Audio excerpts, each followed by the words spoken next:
Welcome to the ProSocial Workers Podcast, the place where social work meets diversity, dialogue, and ethical practice.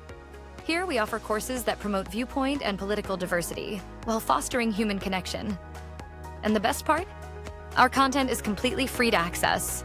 For professional social workers and interested others, we provide the option to earn continuing education credits with a simple fee after listening to our episodes. Go to prosocialworkers.com to learn more. Together, we'll explore how to truly put the social back into social work. So tune in, get inspired, and join us on this journey towards a more inclusive and connected future. Hello and welcome to the ProSocial Podcast. My name is Matt Watson. I'm the Executive Director of ProSocial Workers, and we are joined today by my co-founder, Zander, Keig, and our presenter, Jacob Winkler. We're all licensed clinical social workers, and ProSocial Workers is dedicated to promoting viewpoint and political diversity in social work, practice, and education. Jacob is our presenter today, and he is going to talk a little bit about political resilience. I'll give Zander an opportunity to introduce himself, and then Jacob, please introduce yourself and a little bit about your background and practice. Go ahead, Zander. Sure. Thanks, Matt. Hello, everybody. Again, I'm Zander Keig, licensed clinical social worker, currently residing in Oregon, licensed in the state of Florida and the state of California. You know, Matt and I met a handful of years ago and started talking about all things viewpoint diversity, and here we are now. So it's just wonderful to be able to be working with Matt and to be able to have this podcast and to be able to bring people on like Jacob and to turn these wonderful discussions into continuing education courses. So I'm glad you're here. Thank you. Jacob. Thank you so much, Zander, and thank you, Matt, for inviting me to this conversation. I'm a group therapist and a trainer of group therapists. I lead workshops and trainings for clinicians all over the world, really, that provide continuing education and teach a particular style of group, which I call a process group. That's sort of the official name, but is unique in its emphasis on being as honest as you possibly can with the other people in the group, especially about your subjective experience of the people that you're with. So it highlights a level of communication that usually stays under the surface. We're with people, we have our thoughts and reactions about them. Maybe we'll tell our wife afterwards or our friend or something, but we don't tell the people usually. And so it's a very challenging and stimulating environment. And it's especially good, in my experience, for helping people have difficult, challenging conversations across political differences. So that's what brings me here today. Right. A shared interest in that. Very good.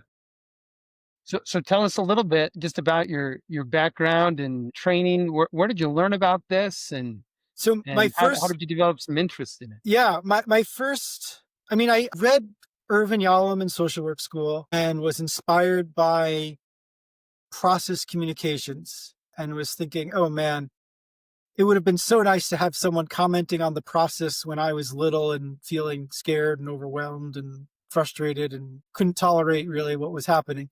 So it inspired me when I read about it. And then a couple of years later, I went to the Center for Group Studies in New York, which offers weekend trainings. And I was in a group of 20, mostly therapists, a few non, and we did what I just sort of described. Is there was no structure, no format other than say what you're thinking and feeling in the moment as best you can about each other. And I loved it, and it was so deeply impactful.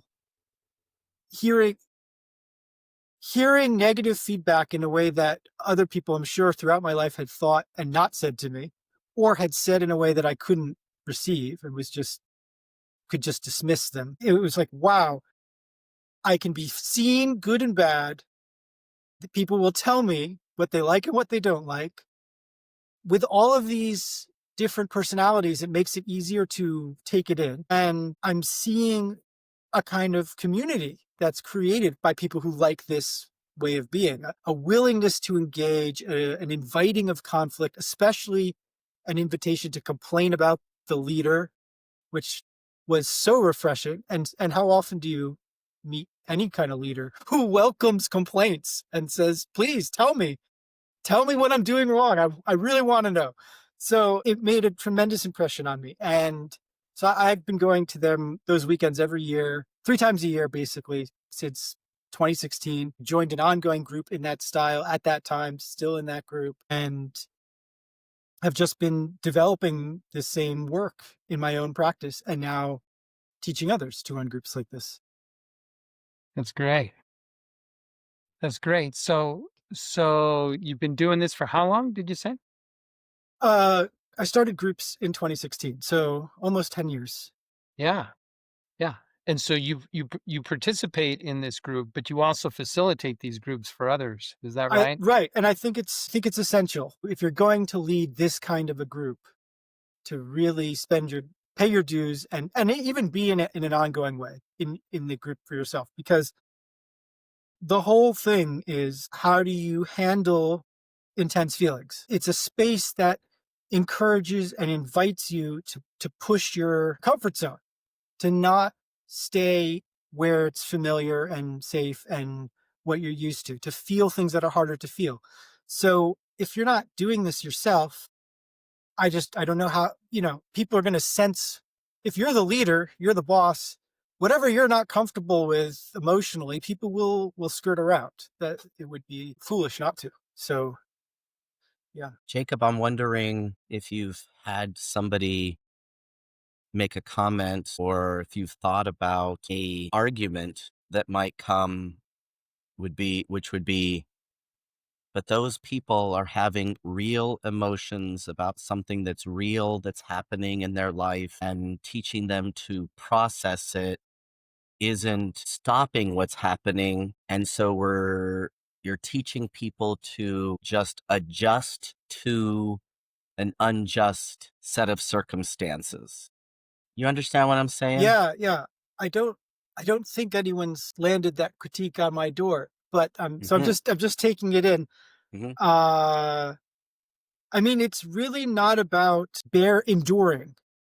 getting better at enduring stuff. Maybe I emphasize that because a big part of it is about confrontation and getting really skillful with knowing when you're angry about something, hurting and angry, and being able to connect with someone about that. So you could learn those skills in that process group and then take them out into your family. The whole point is that you can practice in the group, and then instead of organizing your life and your relationships so that you don't have to feel certain things, so that someone's not disappointed with you, or you don't come across as too scary or too angry, so you don't have to feel vulnerable, if that's for a lot of people, or you don't have to, whatever, all the things that we're weak at, and we go through life signaling in subtle ways, here's what I'm comfortable with and here's what I'm not, and don't go where I'm not. We learn this. The group hopefully teaches you that, I can be in places that I usually thought I couldn't be, and I can stay connected to the person, stay in relationship. Being able to do that changes so much, because then you really become more,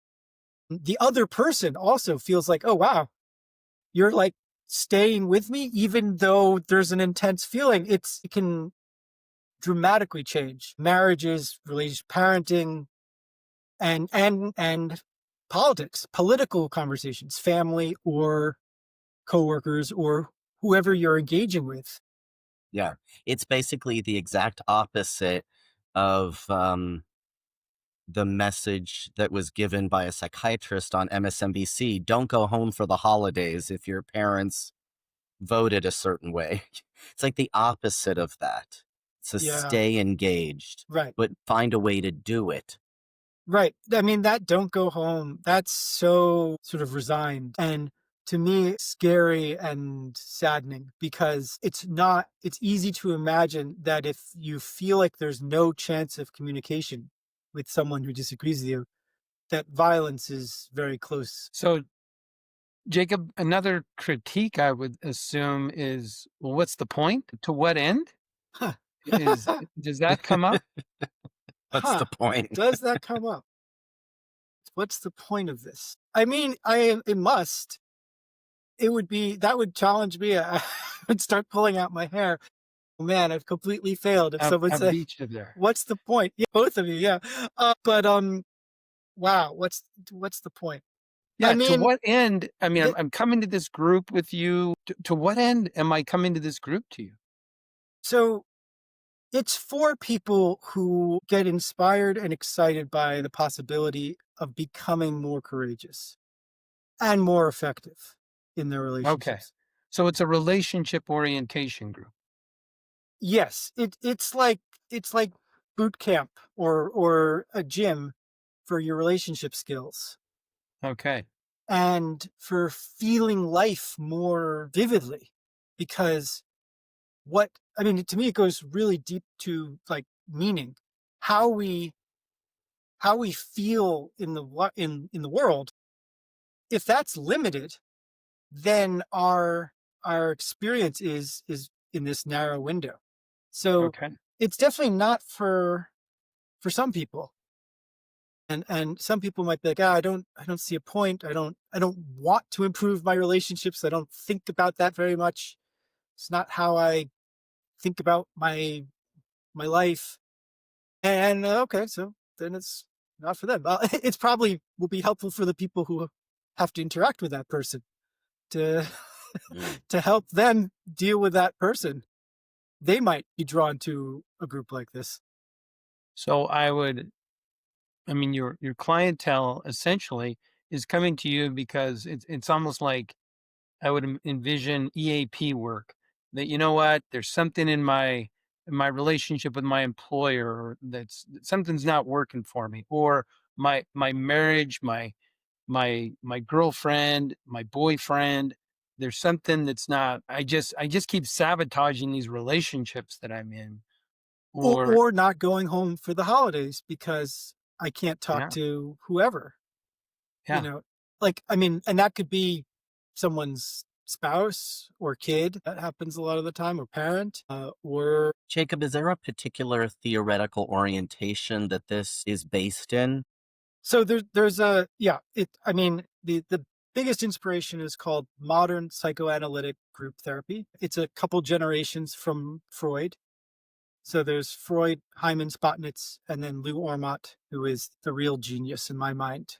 And I'm personally also really inspired by Jung's psychology and philosophy, and so I bring a mix of the two of them. From the technical side, it's very much the modern psychoanalytic approach, and then there's a sort of spiritual or existential quality that I bring from my inspiration from Jung. The groups that you attend 3 times a year, are they situated in that modern psychoanalytic Totally, yeah, frame? yeah. And is there a very particular framework? Is it manualized? It's like when you're working with clients, is it like, this is what we do on session 1, this is what we do on session 2? No, no, no. The exact opposite of that. I mean, there is a frame for the group, which is simply come on time, stay for the whole thing, pay for every meeting, put your thoughts and feelings into words, not actions, talk about leaving, don't just do it on your own, don't just decide to do it. So very, very basic confidentiality. Keep it in the group. Don't interact outside the group. So it's a very basic shared structure of what we're doing. But then in the group itself, there's no sort of overarching format. It's just, let's see what emotional experiences emerge in this space. So in the groups that I run, I've done a small bit specifically about politics, but usually it just sort of comes in, and everyone's like, oh, now we're there. Now it's in the room. Someone brings up Israel and Gaza, someone brings up Trump, or whatever the latest headline is, and you can sense the shift. I don't have to tell you this, everyone knows this.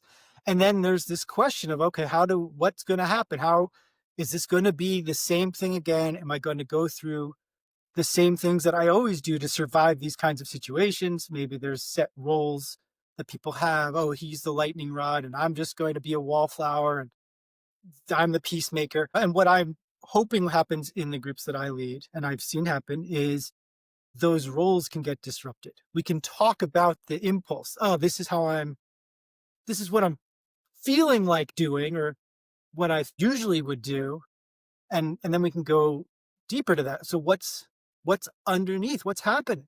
Usually it's a lot of fear, a lot of frustration, a lot of hopelessness. Oh, they're never going to change. There's nothing I can say. I mean, if you remind me of the guy, of my family member from Thanksgiving, and he's never going to change. So probably you're never going to change. But so then that's an opportunity to be with the pain of that rather than to just avoid it. Is it similar to, like, say, emotional acceptance? When we deal with it, it passes more quickly.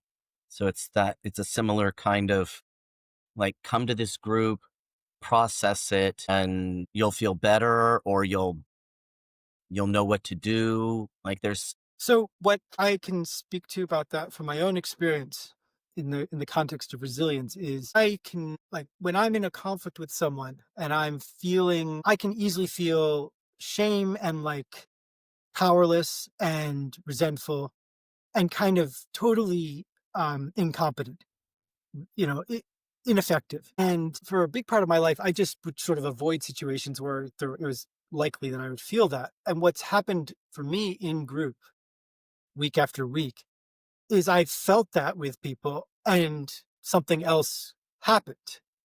We were able to keep talking about it. So the experience itself still comes to me, this sort of whole somatic, clenching and shivering and like, very unpleasant experience, but I'm way more comfortable with being with that, talking while it's happening. And then, yeah, as you said, it moves, something moves, and the conversation is continued.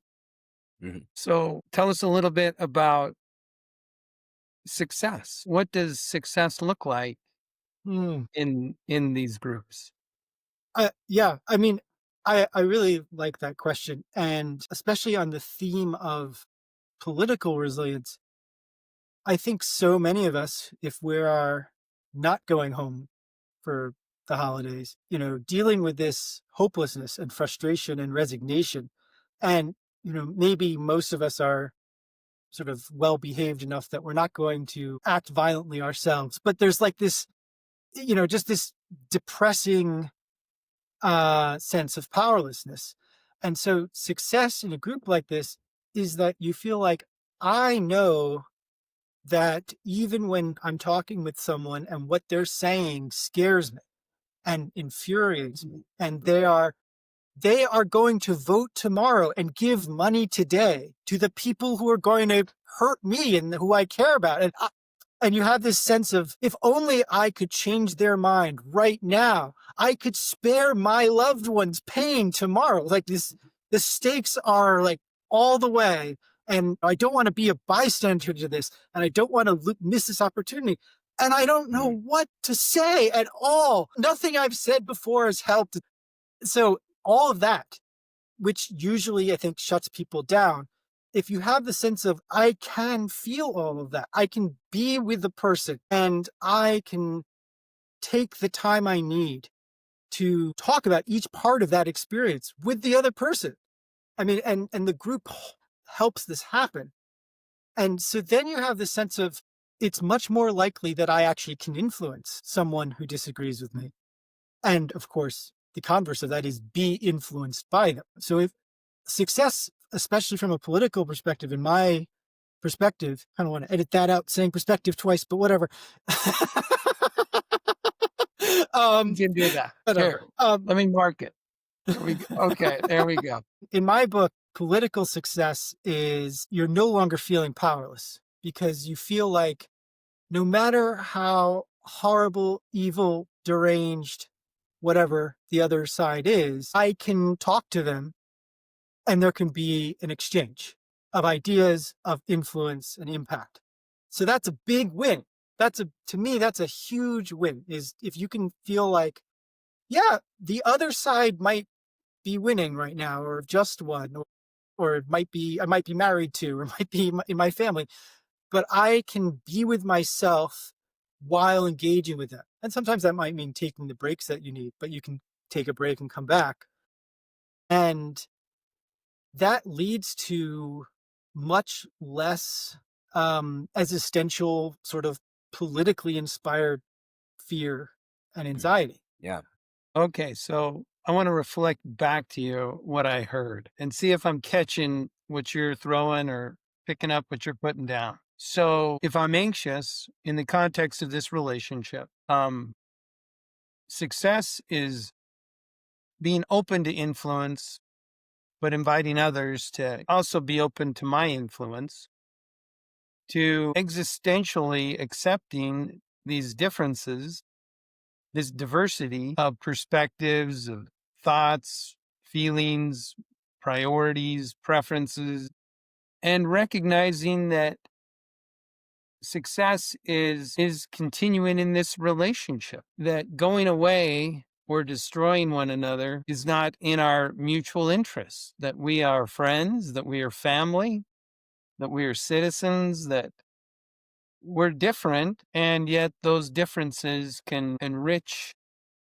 our lives if we're open. It's about success is openness to influence. Yeah, I think that's a good way of putting it. I was a little bit, when you're saying friends and family and citizens, it started to sound a little too utopian. Like, I don't want to downplay that we are often adversaries. We are often political opponents, and the stakes are high. It's not to downplay that I might believe with deep conviction that this is the right law or policy or approach, and to do otherwise is destructive and evil, and you might have the opposite views. But yeah, if I can be influenced by you, then on a certain level, I also trust that I can influence you, is the way it works. And usually it really does work that way. If you, All right. yeah. So take us to the political realm here. Tell us a little bit about experiences that that you've had with whether it's in these groups or otherwise, and helping people humanize and dialogue across these differences. What comes to mind immediately is how much I need to help people acknowledge that they're scared, both on both sides of almost any issue. That I remember I led a group where we were talking about Israel and Gaza, and how much fear there was, almost sort of universally in the group, of hurting someone with words, or being accused of something, or being overwhelmed. Just focusing on that universal experience of everyone feeling like, oh, well, I mean, this is a mixed group. I don't really know what people think.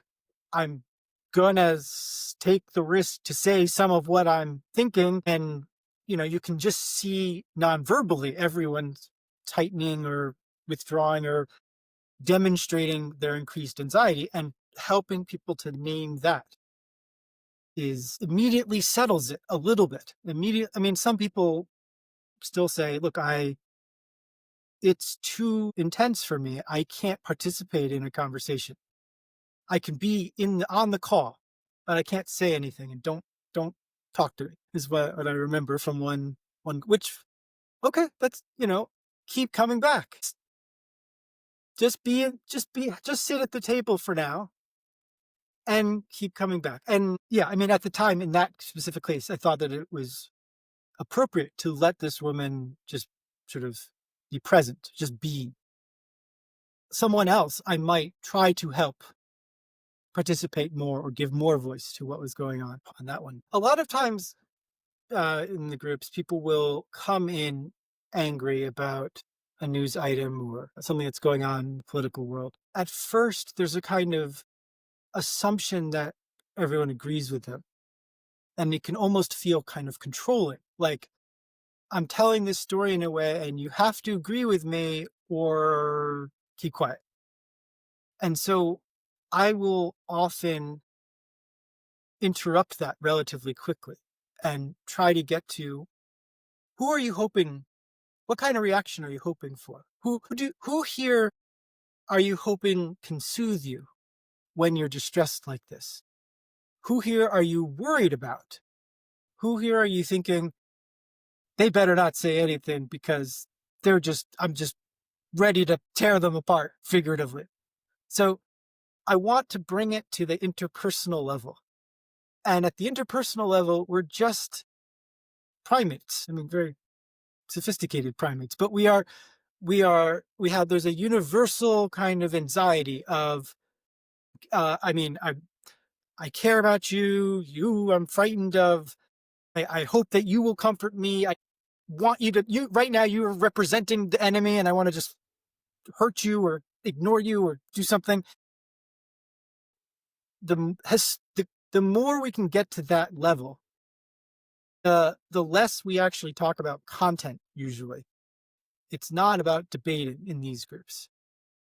A little intellectual contact goes a long, long way. And it's about what's it like being here with these people. And just today, there was a conversation, a woman of color in a group that I lead, and the rest are white people. And she was talking about being the only person of color in a group of white people. Predictably, that was hard for one of the white people to hear. It felt like, oh, now I have to feel bad for being white or constrict myself, or so it's, I don't know where I was going with that, except that I want to emphasize that we are easily frightened and we're used to avoiding that, trying to avoid that, or trying to sort of manipulate our environment so that, well, don't tell me that you can get my fear, but you disagree. We don't want to hear that most of the time. But the constant invitation of group is you don't have to keep quiet. And especially if you speak about what's happening for you emotionally. Jacob, how do you handle if somebody gets on some sort of soapbox, and they start... Yeah, push them off as soon as I can. Again, that's what I was like. You don't. That's an interpersonal sort of strategy to get on a soapbox that sometimes must be effective, but most of the time is not. In most relational contexts, just talking at someone is not effective. So very quickly, I will interrupt usually. If in an advanced group, I won't need to. Someone else will interrupt. That's a real sign of maturity in the group, is they're not going to tolerate it's losing its relationality. But until we get there, I will model interrupting, say their name, or I'll interrupt and say, what, Jared, what are you experiencing as Mitchell is saying all this? One of the big practices is helping people express their frustration and anger towards the leader, especially at first, and then to be able to tolerate that and express that with each other. So if Mitch gets angry at me for taking him off his soapbox, that's welcome. That's preferable to letting him. This is a big deal. We might think, oh, I should let this person talk at me, whether you're running a therapy group or whether you're in a relationship. I will just let them, but while I'm letting them, I will be frustrated, I will be bored, I will be feeling confined, I will be starting to resent them, I will be thinking to myself, I'm a better person than they are because I wouldn't be so inconsiderate. And all of those things are poison to the relationship. So it's very good practice for everyone else in the group when you have someone who gets on a soapbox, and we all get on a soapbox from time to time, but because you're giving them the opportunity to prioritize the relationship, to say, I care about you and I care about us so much that I'm not going to let you keep talking at me in a way that I'm going to resent you for. And just, It makes me wonder if there's a way to abuse this system. For example, when I think about nonviolent communication, it's a wonderful communication, technique. And then ultimately, you run into people who abuse I statements. And so it's like, because if you interrupt to, take the pulse in the room, it can be interpreted as you're, disenfranchising somebody, you're marginalizing somebody who has real thoughts, real feelings, real things to say, right? Like I could imagine that it in and of itself could create conflict, which sounds like that's a welcome thing, but I wonder if you've had the experience, or that it has been abused in that way. I mean, yeah, there's no way to do it right. Leading a group, as a member of a group, probably as a human being. I need to, hopefully, if I am interrupting someone and I am not in tune, that, I mean, it's a very delicate balance, because someone might have a real need to say stuff, but if they're doing it in a non-relational way, that needs to be addressed. It's not going to help them. So I might interrupt with less sensitivity than is called for. And hopefully, if the group is mature, they will be sensitive to that and call me out on it. Be welcome.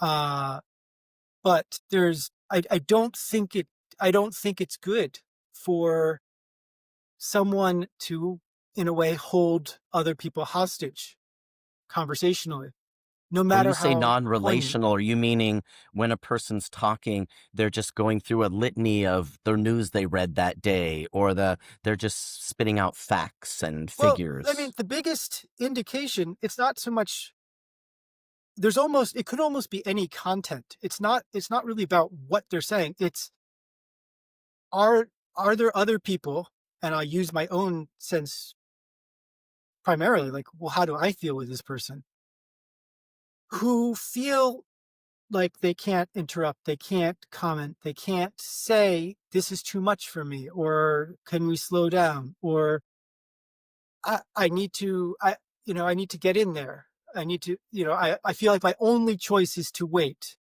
and wait for you, and it doesn't feel good. So if I'm getting the sense that me or someone else in the room is feeling that, then I want to try to make that the priority. Jacob, we've talked a little bit about maybe some different examples. A person of color, person who's got some, feelings about their immutable characteristics. Do I need to feel guilty because I'm white? You talked about, Israel, Gaza. You talked, just a few examples. When we were preparing for this, we talked a little bit about political resilience. How does the group promote?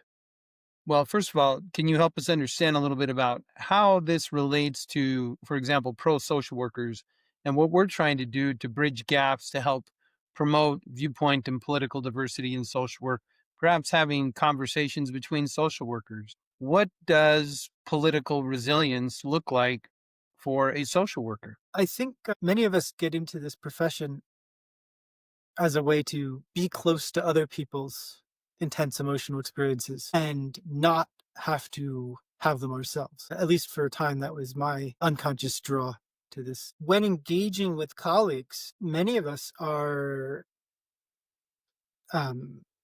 frightened of conflict, scared of saying the wrong thing, either offending them or being, what did they do what was the whole thing with McCarthy? Like, canceled or labeled in some way.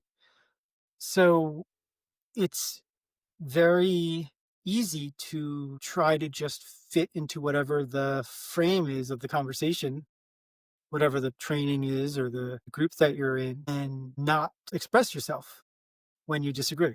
I think it's a profession that attracts people who by temperament are more conflict avoidant than, say, lawyers or politicians or something.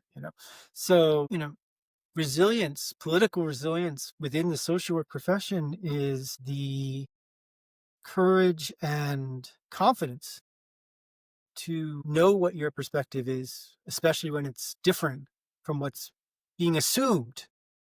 Here's a story. I know someone who she was with her supervisor, and her supervisor said something in passing, like about Trump voters, I think, some disparaging, and the unspoken assumption was, oh, we're on the same page. I can just say this. You obviously agree with me, because otherwise you'd be an idiot or mentally ill or something. And the therapist was really distressed by this. She wasn't. She was not on the same page politically, and possibly would have left the supervision immediately. And I was talking with her, and she brought it up, had a conversation with the supervisor about it. And the supervisor was apologetic and admitted, I shouldn't assume like that. And it's not part of my role as a supervisor. But so the resilience is the sense of, oh, I can bring it up. I can survive the initial discomfort of the dissonance. I don't have to just like sort of take it on the chin and then like pretend like everything's okay. I can endure that. I can bring it up and see where it goes.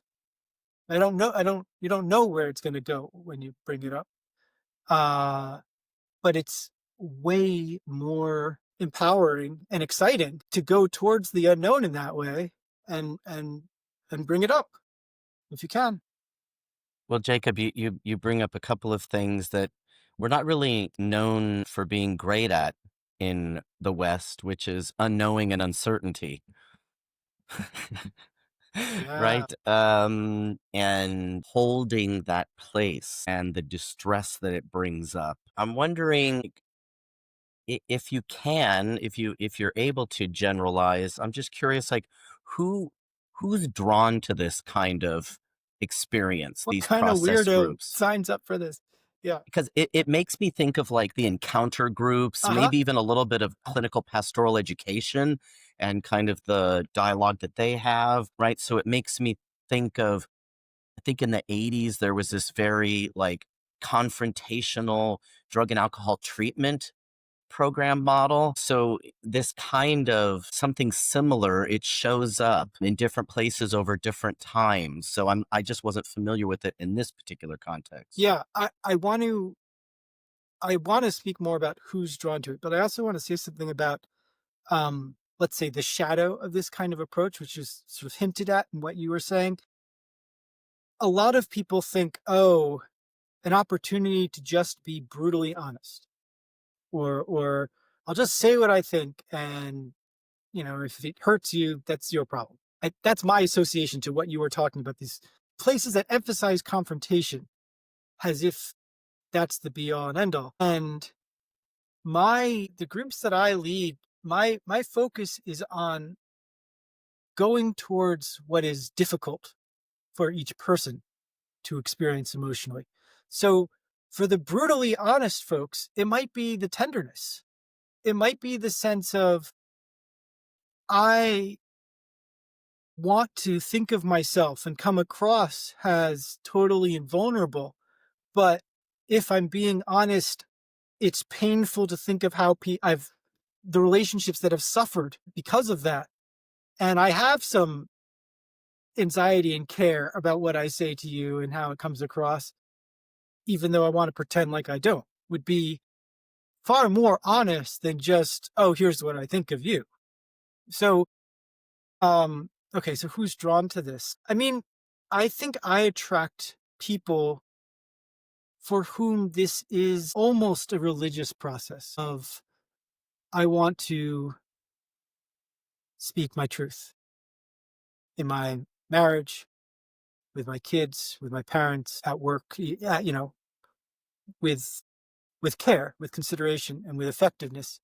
But I think it really, for the people who benefit the most from this approach, it's touching on this existential process that we're in of, society constantly tells you what to say in order to get along. And if you're going to say something different, it puts you in danger or at risk, or at least you don't know, into the unknown, as you were saying. We want to control things. That's what you were saying about the West. We want things to be certain and controllable and measurable and evidence-based and clear, and you lose so much of life when you are closed off to being surprised and challenged and growing in a way that's uncomfortable. Would people be giving advice? Is that something that happens? Well, If people are curious, like, what's a different way I could have said that? that's some of the best asking for advice. I thought you just meant, like, I don't know, the advice that often comes up for issues in people's lives. What you just said, that would be a great question for someone to ask. And absolutely, people are generally very drawn to someone who wants to know that, who wants, like, I see I really hurt you there. How could I have done it better? Is very endearing. Jacob, we've been talking now for about, 45 minutes or so. Would you reflect a little bit on our process and, what's happening here? Are there parallels in our experience today that we could maybe pause just a little bit and see how does our experience parallel what might happen in a group? Is this kind of what we're doing today? Is this like what happens in your group? No. Would you be asking questions, like, Xander, what's going through your mind as I'm, responding to your question? Would you elicit during the group? Wow. I really like your invitation, Matt, but it's very different and very challenging for me because there's so much of an agenda coming to this meeting. Okay. And the art of group, in a way, is to almost have no agenda. I mean, you might say, like, oh, I really want to talk about this fight that I just got in with my wife. But, you don't know if and when and how you're going to get there, who's going to say what. If we were in a group, first of all, I really recommend there being a leader in a group like this. The leader contains the aggression and, like, sort of sets the boundaries for what emotions can be expressed and felt. And so without that, it's a mess. It's like two things that don't go together. It's a social space without a leader because you're just peers. So there are boundaries. Yeah. There are rules, there are guidelines, there's an ethic to the group. Yeah. I mean, it's the biggest boundary is don't act. And sometimes, speak instead of acting. And so one of the most annoying representations of that is a lot of nonverbal behavior that we don't call attention to normally, but in a group we do. Someone's late, someone's yawning, they're stretching, they're this, whatever, to invite that in. We can use words to do actions. I'm just saying this really because I want to have this effect rather than I'm sharing what my experience is. And so you need the leader to help translate these actions into words and to help people kind of, like, lean towards what's uncertain and vulnerable and challenging, which might be for some being offensive or aggressive or assertive or much more angry or whatever, but might be the exact opposite for other people. I like what made you ask that? Here, I'm trying to reflect and think about this, and I have had an experience with kind of a YALM, an experiential group in my education, and so I was just reflecting on this just a little bit and wondered, okay, what are we experiencing? The other thing that's going through my mind is there's an ethic. You humanize others, and you dialogue. The group is about dialoguing across differences. And I don't know, did you see that on our website when you contacted us? Or do you remember that at all? I saw something that said, oh, these are probably my people. Okay. Well, there are 3 guidelines for what we do within ProSocial workers. We humanize differences, we dialogue across differences, And we do that in the context of ethical practice. So we adhere, it's not anything goes, but it aligns with the code of ethics and the NASW code of ethics specifically. And so what you're describing here is in some ways pro-social work in a room or in a, where you show up, you have guidelines, you have an ethic, and our ethic is the code of ethics. Your ethic is, whatever the rules are that you establish for the group. But it's about humanizing. It's about putting people with differences in a space together where there's authenticity, where there's candor, where there's some. So, I mean, I hope I'm not just being kind of contrarian, but where my mind went is that a lot of times what humanizes is when we can allow ourselves to be as dehumanizing or primitive or ignorant as lives inside of us, and to be honest about that. The way you're describing it, I was sort of imagining, I don't know, like a Greek forum of debating or something, like everyone's, Sure. Okay, like, Sure. or parliament, I don't know, whatever. So, Right. but a lot of times it's what I'm reaching for and trying to model and trying to make acceptable is we all have whatever anyone has inside of us, at least has a Right. potential. So the more that I can admit my pettiness, my bigotry, my just, the parts that make me really ugly and Your unpleasant and biases. unlikable. What'd you say? Your biases. Yeah, all of that.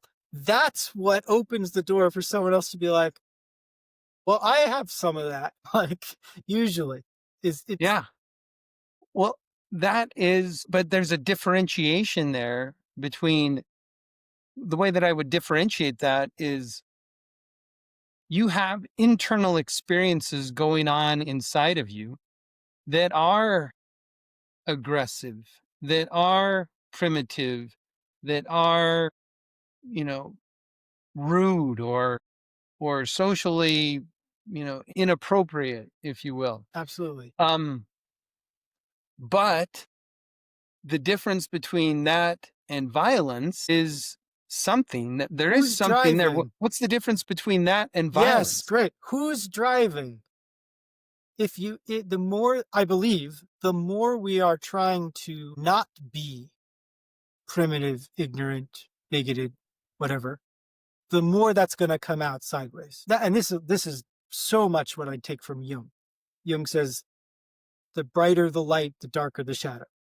The more identified we are with being righteous and virtuous and good, and identifying the other as bad, the more we will do exactly what we are complaining about in one way or another. So to me, the only way not to be violent is to get as much in contact with our own capacity for violence as possible.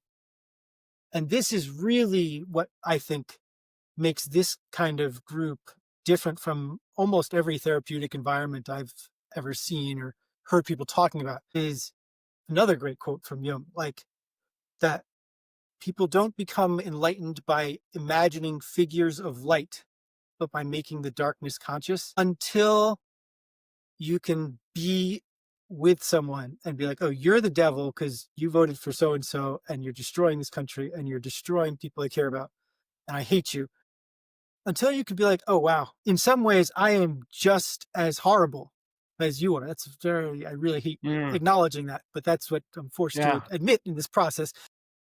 Until you can do that, you're more dangerous, more likely to do violent things or to contribute to violence.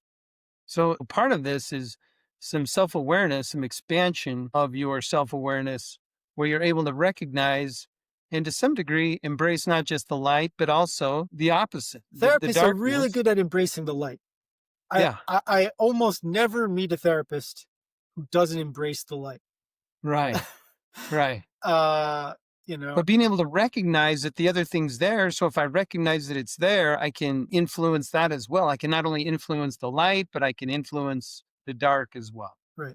When I mean, I Kind of the really, yin yang thing. yeah, totally. I mean, I get worried that someone, I don't think either of you, but someone is like, oh, what's with all the Jung? But whatever. There's another thing I took from Jung, I'm pretty sure, so you have a light on and you can see what's in the light. If you can see where the darkness is, that's a different kind of light. That's a way more awareness than if you're not aware of where it's dark. Hmm. So these groups are places where you can see your darkness and see it and feel it and express it in a way that it's not going to hurt your marriage and your kids, where you're getting in touch with it, and then it gets integrated and it becomes less bitter and alienated from the rest of you. I remember, I think it was around 2012, 2013, I went to a public um, speech, I think, or maybe it was a book reading given by Debbie Ford when her book came out about the dark side of the light chasers. And and I had already read a book called The Soul's Code by a Jesuit who I think also had, studied Jung, but just this whole idea of getting in touch with our own capacity for violence or evil or betrayal and it struck me at the time. It wasn't an aha moment for me because I had been a juvenile delinquent. I was very clearly aware of my negative, my shadow side. But I think it's when I started to recognize that but that was okay, right? There were things that had happened in my life when I was younger. My reaction to it was to rebel, and the consequences of that was to be institutionalized. And I was angry about that because those other people, the ones who should have been institutionalized, not me, because I was, I was not well adjusted to a maladaptive system, right? So this idea of recognizing that within ourselves. And then I read, I think it was Thich Nhat Hanh. It could have been the Dalai Lama. This would have been in the 90s. So this predates that, which was the idea was if people are lying to you, it's possibly because you've made them unable to tell you the truth because your reaction to their truth is too scary for them, right? So it's like, if you tell me the truth, I'm going to get angry and you don't want to deal with my anger. So you're going to lie to me or you're going to omit information from me. And I remember I was in a relationship with a woman who had been dishonest. And I had remembered what I had read recently. And I said, what is it about me that makes you want to lie? Right. And because I was going to be judgmental and, as if I've never lied, what I mean? It's like, well, we're all liars. We're all hypocrites. It's just get used to it, whatever, move on. But it was this really interesting, it was like an interesting lesson that I was almost relearning because, I mentioned encounter groups. My father was an trainer. So I grew up in kids est. And so we did a lot of this public, talking and challenging and airing, but no soapboxes. It wasn't allowed. Right. And for people who might be familiar with Landmark or Landmark Forum, it's kind of a continuation of est. It was just Warner's brother, I think, who took it over. Right. So it all kind of, it sits with me, like I get it. And then on the flip side, I'm thinking, well, gosh, what happens if you get a bunch of borderlines in the group? And, is this about a kind of a bit of navel gazing? Like, go out and like touch grass, smell the roses. Like, why are you so focused on, on this? It's not strength oriented, right? So it's like, there's part of me that's like, absolutely, I get it. I know it. But I feel like because I get it and know it, I'm like get it, know it, move on, people. Right? It's like I spent my whole life practically getting it and knowing it and dealing with it, but I don't want people to spend their whole lifetime doing it. So like, get on with it. And then I worry about the person who just wants to come in and just be in chaos because their life is chaotic and they like being in the chaos, and maybe they just are trying to figure out how they can become more comfortable in chaos. And so they're going to go into these sort of things that are chaotic. Does that make sense? There's a lot to respond to. First of all, I feel bad that you went through this children's essay. I think any kind of programming like that for kids is hard to get right. And that's me being very generous. Like I mean, I Yeah. don't think I actually had a really good experience, but that's I terrific. understand. That's fantastic. That's amazing. And I don't even know what S is. What is that? It's Earhart Systems Training. Warner Earhart is the developer of it. He was kind of Gestalt, hung out at Esalen in Big Sur, California, which is where my father probably met all these people. Okay. Yeah. So yeah, it had its own jargon, and so that gave it a cult-like vibe for people who weren't in it. And then some people who were in it had negative experiences and then, talked about it badly. You'd hear people say things like, they wouldn't let you go to the bathroom, which of course is not true. They would say, don't go to the bathroom because you want to avoid what you're feeling. That's So very don't similar to a escape, process group then. right? Don't escape what's happening in the room by going to the bathroom. So people would feel like, oh, I can't go to the bathroom. They'll think I'm trying to escape. It's like, no, do you need to go to the bathroom? Are you escaping? And if you're good with, I'm going to the bathroom, then get up and go to the bathroom. If they're judging you, that's their problem, right? But that's what people will say. You couldn't go to the bathroom. And it's like, that really wasn't a rule. All right. So All right, Jacob. you talked about people who like want chaos or are drawn to chaos or a bunch of borderlines. I mean, the answer I think is you then have a very active job as a leader, and you interrupt a lot, and on the other hand, you go really slowly and you bring people back to their bodies and their immediate experience, and you're kind of constantly grounding people while helping them say very, very simple, stupid sounding things, angry, happy, sad, scared. You like this person, you don't like this person, you like the group leader right now, you don't like the group leader right now, it's a good group for you, you don't like it, you don't like it, you do like it. Like you just, trying to get people to have some space from their habitual ways of thinking and expressing themselves.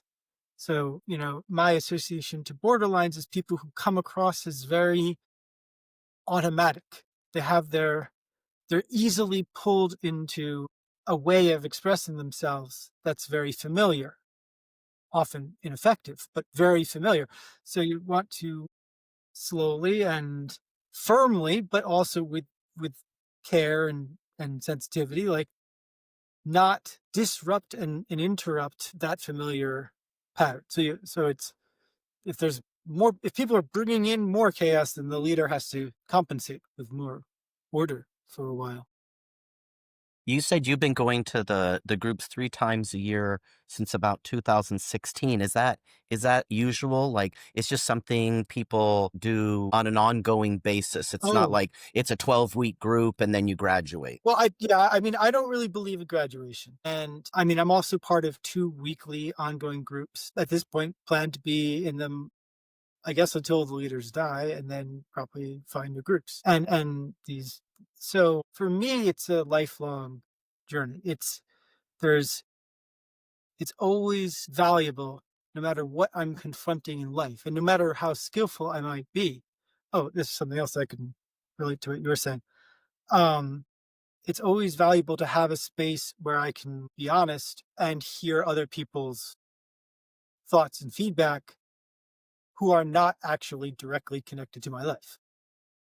So I imagine that always being a draw. And you talked about kind of feeling impatient with people or wanting people to like kind of get it and then get on with it. I know for me, I did a webinar a little while ago that I was going to title "Being a Therapist Made Me Worse at My Relationships," because I know for me there's a big temptation the more I learn to feel better than people and impatient and like judge them for it. And that's an active temptation for me in my leadership to not push people more than they are capable of because of my ambition and zeal and sort of passion for this. Yeah, I don't know where else I was going with that, but just that there's Can like I, always a new edge is to be yeah, working on. can I ask you a little bit about that? Yeah, yeah, yeah. From curiosity. So you have a couple of groups that you'll go on for quite a while. Do those groups replace your family, your friends, or do they become kind of paid friends or um, well, I mean, I'm a success story. For me, it's led to a very satisfying, finally, marriage. Had a few drafts, uh, gotcha. and I have a very satisfying family life. Like I feel very confident as a parent. So it helps you. Yeah, It augments your right now. Oh, relationship with your this wife. connect. Now you remind me of something else I was going to say with Zander about kind of like navel gazing. Anything can be used for anything. So I've heard of, I hope I'm not leading groups like that, and I hope it's not groups I'm a member of, but I've definitely heard of people being in groups where things aren't changing. And it's not about saying something new and frightening and challenging. People do just go and they are paid friends instead of one therapist. It's the group and very stable in a way for decades. So something I try to differentiate my work with from other from other ways of doing this is I want to be living it myself, even as a leader. I want to feel like I'm taking risks, I'm expanding my emotional range, I'm growing in this. And hopefully if I'm doing that, then it's happening in the group too. Right. Right. So it doesn't replace, you're able to do some things, discover some things in the group that help you in your Oh, other right. in your employment relationships, in your friendships, in your family. So here's something that's really kind of common in these groups that's marvelous. And this happened in my own life and just to see it a lot. What happens in groups is you come to believe that you deserve more. You come to believe that you deserve to be treated with respect and care and attention, and that your voice matters, and that someone should care about your perspective even if it's different, and that your desires, most of them, are not perverse and horrible and outrageous. There's a really beautiful it's like humbling but also dignifying quality that emerges.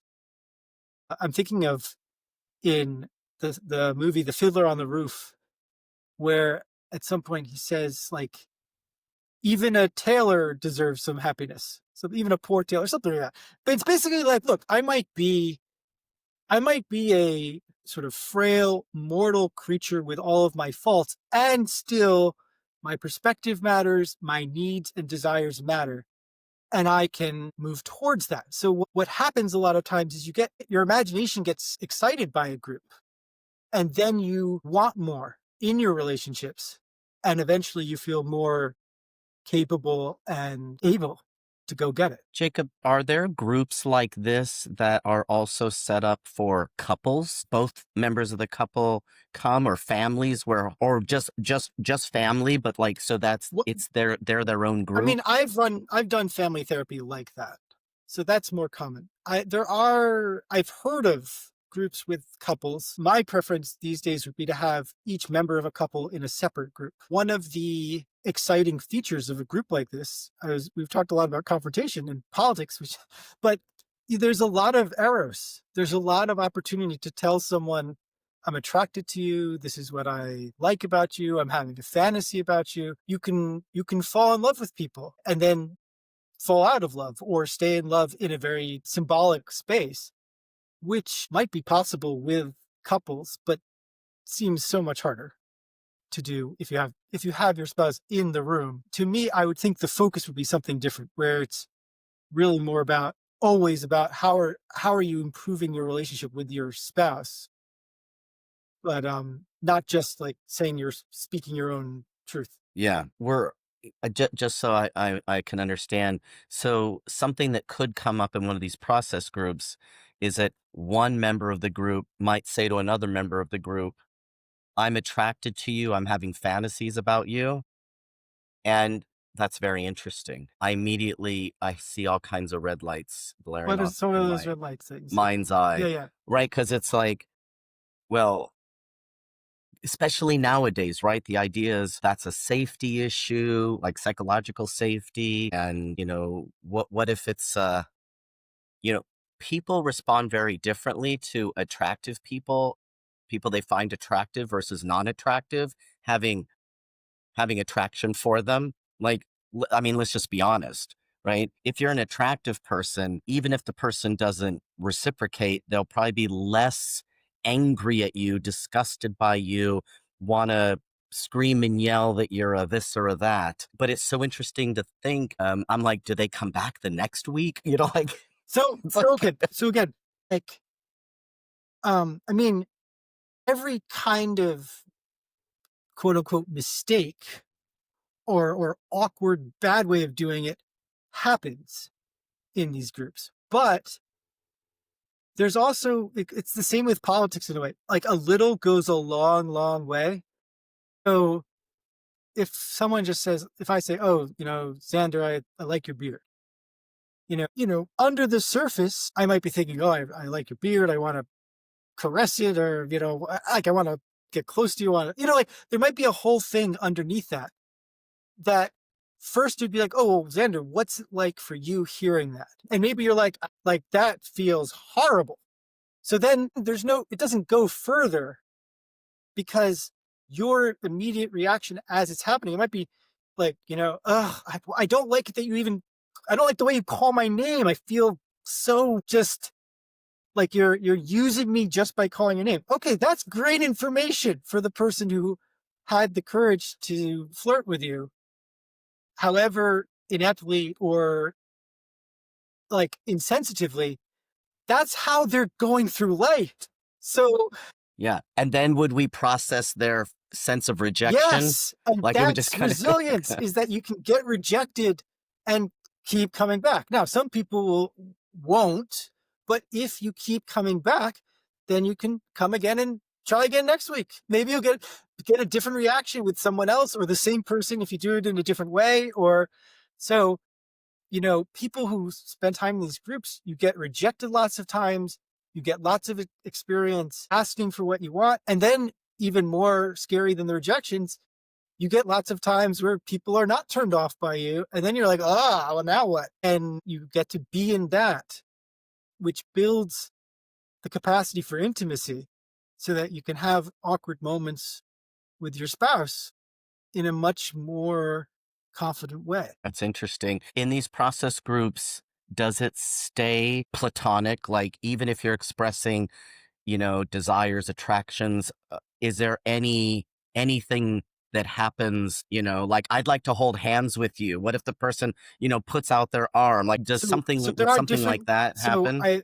In the groups that I run, in the style that I lead, the goal is to put all actions into words. Nothing is acted on, ideally. Anything that does happen is considered a breach and is discussed. I mean, it's assumed that people will breach at times, but the goal is keep it in words, keep it symbolic, keep it in a therapeutic space, keep it in the group. So don't act on it. Don't do something outside of group based on it. Yeah. But so So you can acknowledge and embrace the shadow. You can acknowledge and embrace and integrate the violence, the carnal, the sensual. But if the guideline is you're not to act on it, that's interesting. So not acting on it keeps it safe. That's the guideline. That's the ethic. Is that right? Yeah. At least not in the room and not with anyone in the room, right? That's Okay. really interesting. So it's So all the yeah. expression of what's going on internally, but the boundary is you don't act on what's going on internally. You're just putting it out there to look at it rather than engaging it. In some ways, it makes me think of if we were living our life with no prefrontal cortex, right? Because like children say the darndest things, right? Or you think of people with perhaps like Down syndrome, they say things that would be considered utterly inappropriate of a sexual nature, or they might disrobe, or you know what I mean? So it's like being able to sort of tap into all of those taboos and reservations and the messages we've gotten about sinfulness. And so it's Absolutely. but doing it in a space where it's almost like it might be for some people it's like a pressure relief valve. I've got these desires, I have these thoughts, and they're wrong, they're bad. That's what I've been told, and I've somehow internalized that.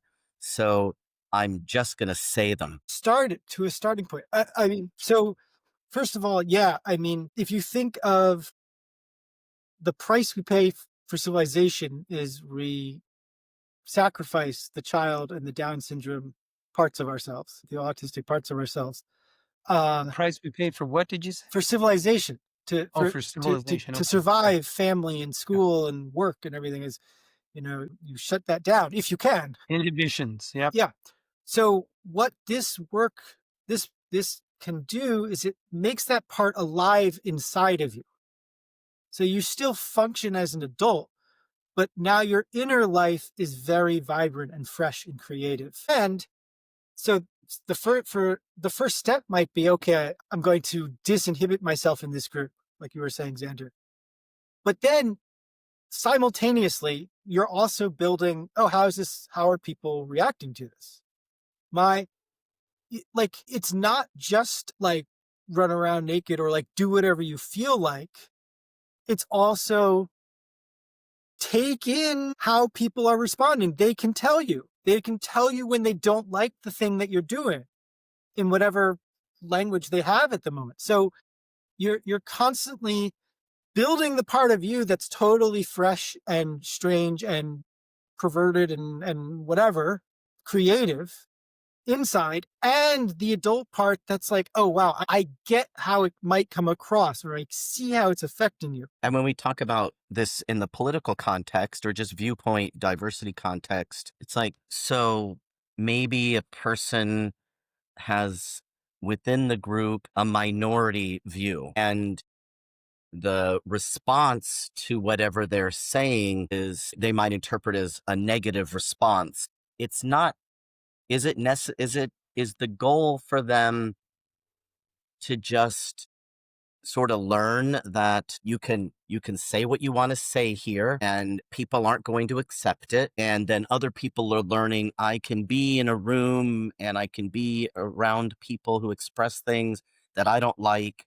That doesn't mean that I think they should go away or they're an evil person, but the person who is expressing whatever views they were expressing, I would imagine that some people might wonder, should I change my views versus should I hold on to them, right? There might be some flexibility, but just because other people don't like it doesn't mean that it's wrong and they should change. So it's like I would worry, not worry, that's not the right word, but I would I would wonder if there are people who might be more impressionable than others who would change how because they want to belong even to that group. And so then they'll start saying things they don't actually believe. Yeah, I mean, I think that whether it's about politics or just anything, there's a big pull to sort of submit or accommodate what you perceive to be what other people in the group expect of you or would have less of a problem with. So that's where the leader needs to be attuned to, are you saying what you believe, or are you just saying something to make Matt like you? And I want to go, do I respond to that? I had Well, no, I guess just a quick thing. As a leader, do you curate the groups to make sure that there's a balance or a good mixture of people? a little bit. It's very intuitive. And I don't yet have the referral stream where I can be that selective. If I can, I try not to have anyone be the only one of something. But that's an aspiration. I wanted to go back to what you were saying about like, what is it about me that's making you respond this way or not trust me or not listen, something you said like that?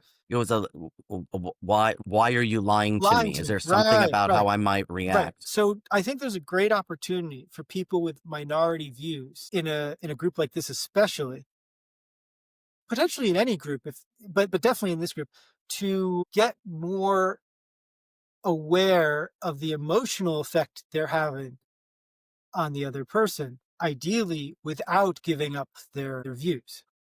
I mean, I don't know if we really change our views. I think our views have us more than we have them. But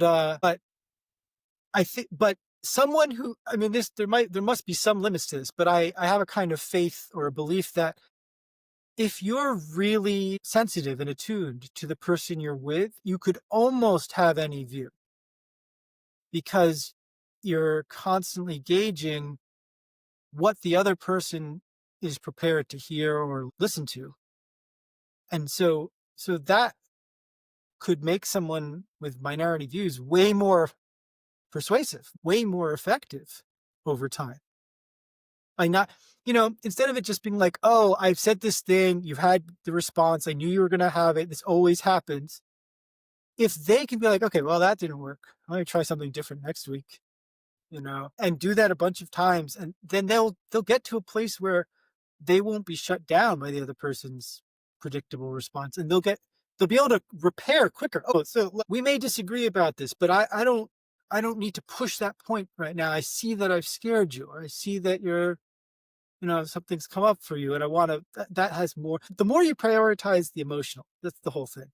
I think the more it makes possible dialogue across difference. Jacob, let's talk about kind of how this might apply to social work. One of the way that we describe sometimes pro-social work is it's like social work for social workers.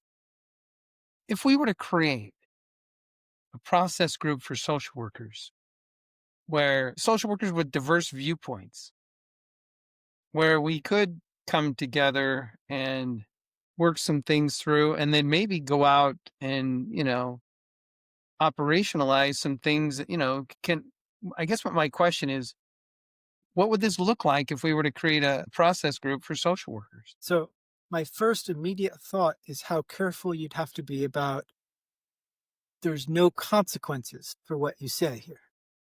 So you might need people like really strict about first names, and, make sure people get confidentiality, and, that's like fundamental. You have to have a space where you can be disagreeable or offensive or contentious or whatever. Now, that said, most likely you'll get a lot of people who are very inhibited and they spend all day being patient and kind and compassionate.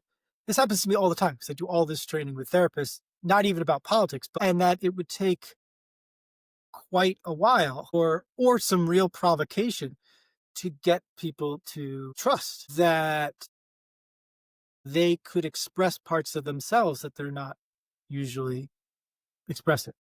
So in a traditional process group, it might not necessarily work. But if our goal, if our organizational goal is to create a viewpoint in political diversity and social work, to get people dialoguing across differences, to be authentic, to be genuine, to promote social change, but not change for the sake of change, but sometimes change for the sake of peace and pluralism. And that's not necessarily, selling yourself out or, cutting yourself short, selling yourself short, but being authentic and genuine. Is there a way, are the skills that you apply in process groups, maybe not strictly in the way that you do, could they apply to promoting viewpoint and political diversity in social work practice? I think what prevents pluralism is what's called affect phobia, fear of feeling things. So if you can bring people in and say, the goal here is to expand the range of things that you can feel and stay in relationship. That's goal one. And goal two is that we're going to talk about politics. Then you could do it. It's to me, the emphasis is so much on what allows me to listen to you is managing my own fear and terror and existential dread and rage and all the things I talked about before. Like, I have to be able to contain and survive that. And then I can listen. And hopefully then if you see that I can actually listen, then you can listen and I can speak too. So, I mean, I look forward to meeting these folks. I think it will be It would be a interesting. unique group of people. Yeah. Xander does a little bit of this through, are you familiar with Braver Angels? I love Brave Angels.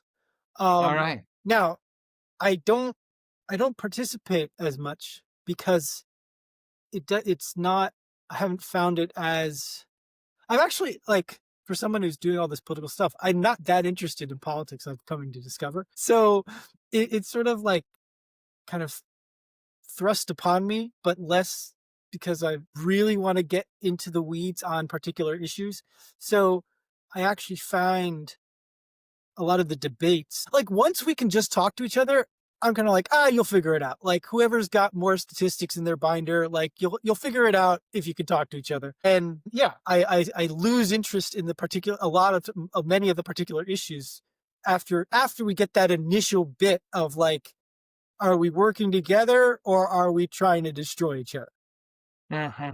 Yeah, I mean, I'm also not very interested in politics. I would imagine what Matt was referring to is within Braver Angels, we have the Mental Health Professionals Forum, and I'm on the steering committee or leadership team for that. And so we pick the topics and we locate the presenters, and then they present, and then we have a Q&A. And so we do these deep dives, using Braver Angels lingo between reds and blues. In our field, of course, mental health, it's a blue, a blue dominant occupation, but we do have reds that come in. And so whatever topic is being brought up, then the questions that are being asked or the comments that are being made are going to be coming from those different perspectives.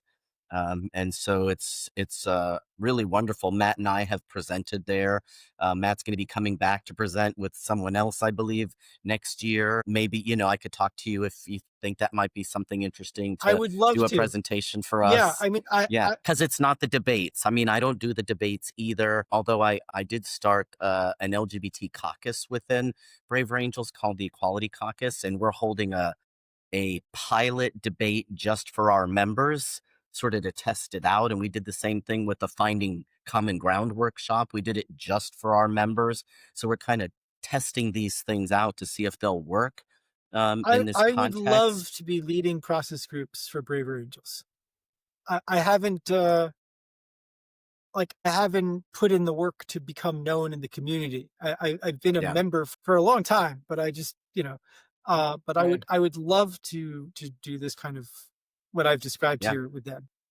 Yeah. Right. Well, I can at least get you on the agenda for next year to come and present on process groups, and then have that conversation with Every the Mental time Health I Professionals Forum. present on process groups and, like, conferences or something, it ends up just becoming a group.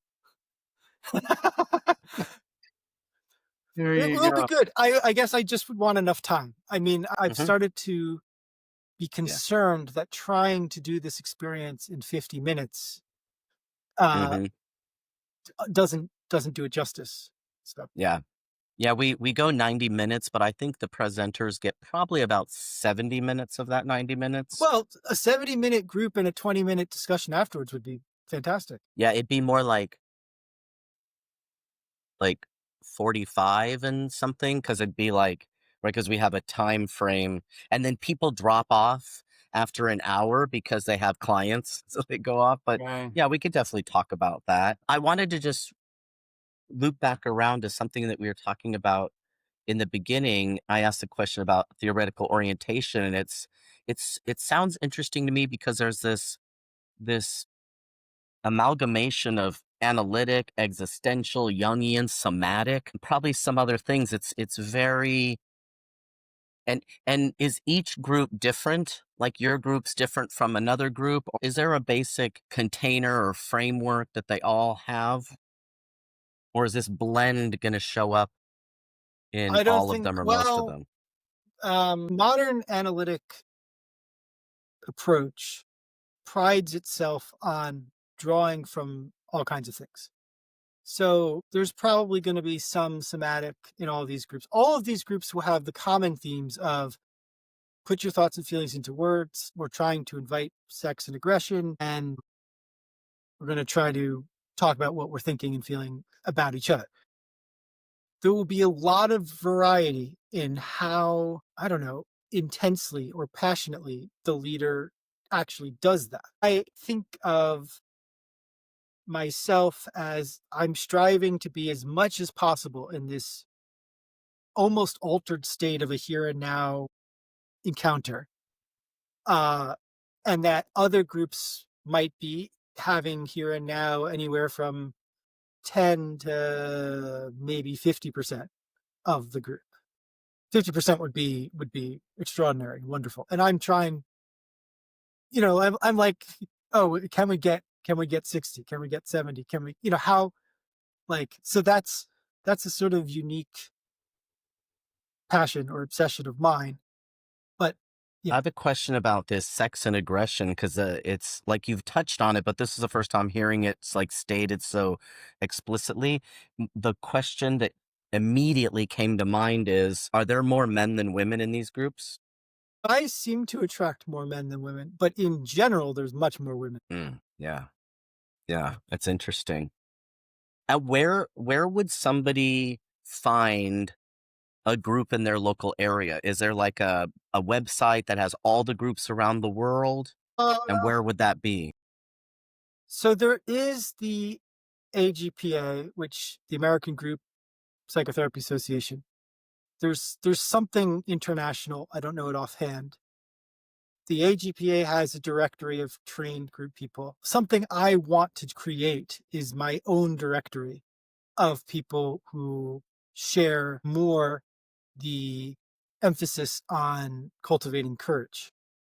Because, like many other parts of the therapy world, the group therapy world has become very concerned about preventing harm, which seems like a good thing to be concerned about. But I think a lot of group leaders today are less risk taking and less focusing on resilience and more focusing on making concessions towards a more like social space. So it becomes less of a non-social space and more something that you take on the same or similar rules and mores as when you're out in the world. Safe spaces. Yeah. Which don't sound like they would be as productive and useful. I certainly not for me and people who are drawn to what I'm excited by. Sure. Jacob, thank you. This has been really interesting. Political resilience, courage, authenticity. One thing I've got a couple of things I'd like to maybe just ask you about. When I was reflecting back to you, kind of how I was receiving, and understanding this through the the pro-social workers lens of humanizing dialogue and within the context of ethical practice. It seemed like that didn't quite hit, that there was something that was missing there, or that it missed. How is it different than those? Right. So yours, it sounds very clean. It's, humanizing dialogue and ethics. Uh-huh. I mean, I can almost imagine myself like buttoning a shirt like the one you're wearing in order to enter a space like that. I got to be, it sounds like I'm going to be civil. I'm going to be dignified. I'm going to treat other people like civil, dignified human beings, not like my fucking asshole cousin who's got the wrong idea. No, okay, I've got to behave. That's just the way you present it, that's what I was responding to. Gotcha. Well, thank you. That's helpful. Helps me know, I got to take off my tie and white shirt every once in a while. But no, I think that's really important because the social space is messy. It's not buttoned up. It's not clean, and tolerating differences, tolerating, distress, uncertainty. That's part of good, pluralism, social work, if you will. I have so two people I work with. They're part of the training program that I lead for people who want to run groups, and they have a podcast. And at the beginning of every part of the intro is, we'll get some things right and some things wrong, and we're doing it anyway. What's the name of the podcast? It's Saying the Unsaid podcast. Nice. Yeah. All right. Yeah. Very good. All right. Anything else you want to end with, Zander or Jacob? Let me just tell you about my own experience with group. And I can't remember if I've told you this already, Jacob. If I have, please forgive me. My group class in my undergraduate work, our textbook was Yalom. And we had to do a group. And so we were split up into these groups, and we didn't know it, but we were experiencing group dynamics. And the instructor was, at the end of that course, we had to do this presentation as our group. And that was our course project. And so we were all enacting our stuff, and we could see the stages of group development and, some different things. And at the end of that group, professor who at the end of the prior quarter where I went to school, we had quarters, not semesters. And he was very complimentary. It was very positive and said, "Hey, these are great essays you've done. I think you can get into grad school. I think you're going to do fine." Well, at the end of this quarter, this is the very next quarter, at the end of this group session, he tells me, "You know what, Watson, you're not cut out for social work." Wow. And he tells me this in front of my whole class, and it was like, whoa. And this is the last day of the course. And so I go home and I'm on the spring break and I'm miserable. I'm thinking, man, I got to change courses. And so I go back in after the break and talk to him. Said, "Hey, what was that about? Do I need to change majors or what's going on?" And he said, "No, you're fine. But you got to learn to brush the nice guy mode. And you got to learn how to confront." And I remember thinking, "You mean kind of like I am now?" But I didn't. I probably could have if I was in a process group or something like that. But it did help me recognize that, there's this part of me that wants to be the nice guy, but I also need to connect with that other part that also needs to be assertive, to step up, to say what needs to be said and speak my mind. And so in some ways, that left a mark that, I applied, the year between undergrad and grad school. My wife and I, we ran this group home. We did process groups every day, not in this style, in this practice, but it was a group home with 8 girls.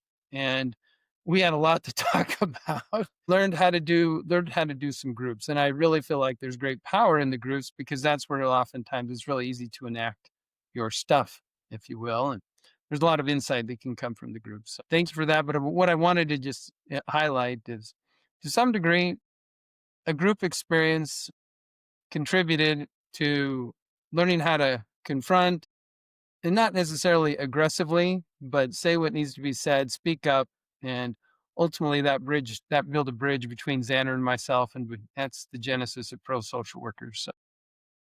So there's Yeah, a lot of parallels here. yeah. I thought that at first that when he said you needed to speak up, that his goal was to get you to confront him. Because otherwise it just sounded cruel. It may have been. Who knows? Yeah, but like in the moment, maybe like I'm gonna test this kid. Let's Right. see if he's got it, you know? Yeah. Yeah. That group leaders can do that sometimes. There you go. Yeah. There you go. Maybe that was his motive. So he was a smart guy. Okay. Well, thank you very much. Appreciate your time and for sharing this. And there's lots to think about as we try and build bridges between social workers in authentic ways. And if there's interest, I'm assuming they can find you at your website. Is that right? Yeah, that would be great. Sure. What's your website? Go ahead and say it. GroupTherapyNJ.com. Group Therapy NJ is in New Jersey, right? That's right. Okay, very good. Thank you for joining us on this episode of the ProSocial Workers Podcast. We're grateful to our guests for sharing their insights, and to you, our listeners, for being part of this journey. If you'd like to earn continuing education credits, don't forget to visit our website at prosocialworkers.com, where you can register, pay a fee, complete a course evaluation, and take a quick quiz.